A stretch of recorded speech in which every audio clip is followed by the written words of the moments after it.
14 అక్షరములతో. ఈ అక్షరములన్నీ శబ్ద బ్రహ్మము.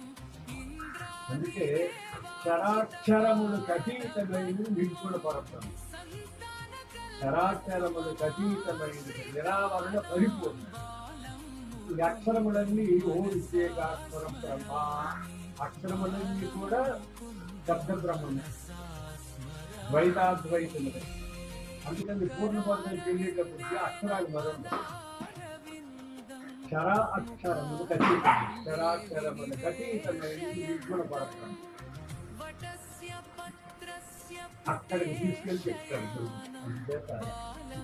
మా గురు పరంపర, మా గురు పరంపర, మా గురు అమ్మో అడ్డీపు అవన్నీ నవ్వులో రవితం జ్ఞాపకం.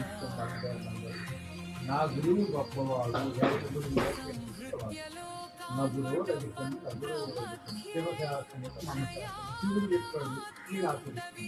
శివశాసనం శివుడు చెప్పాడు, నవ్వులో రవితం. నా గురువు గొప్పవాడు. అది ఇతరుల దగ్గర వాదోపవాదములు కాదు. మధురోరహితం, నా గురువు గొప్పవాడు అనే భావన నిలిపించి ఇతరులతో పోట్లాడుతాం. మరి అలాగే అందరి గురువులు అంటే ఆ గురువుని సందర్శించారు. గురువు ఒక్కడే కలుగుతారు. గురువు అంటే పరబ్రహ్మం అనుకున్నాను కదా, మరి వాదోపవాదం జరుగుతూ. కానీ నీవు గురువుగా స్వీకరించిన వాడిని బ్రహ్మ ధ్యేయం సర్వము. ఈ ధ్యేయం ఏమిటి?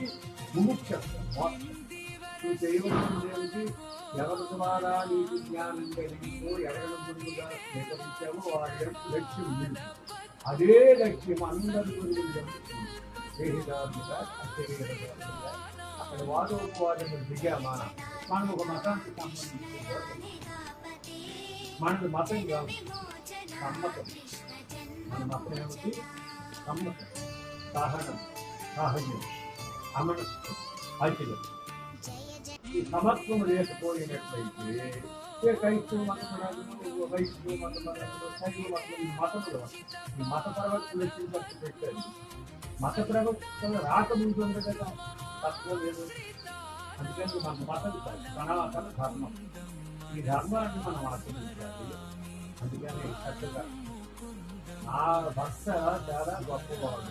కవివాడు, ముట్టువాడు, మోగవాడు, కుంటువాడు, బలహీనుడు, బలహీనుడు, ధనహీనుడు.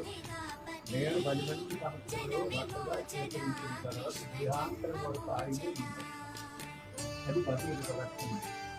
పతిని మనిషి పరపుడు కూడా పరుగెత్తి గాడిగా దాని స్త్రీగా అభివర్ణించారు. గడిచిన గడయకున్న సంసారం గడిచింది.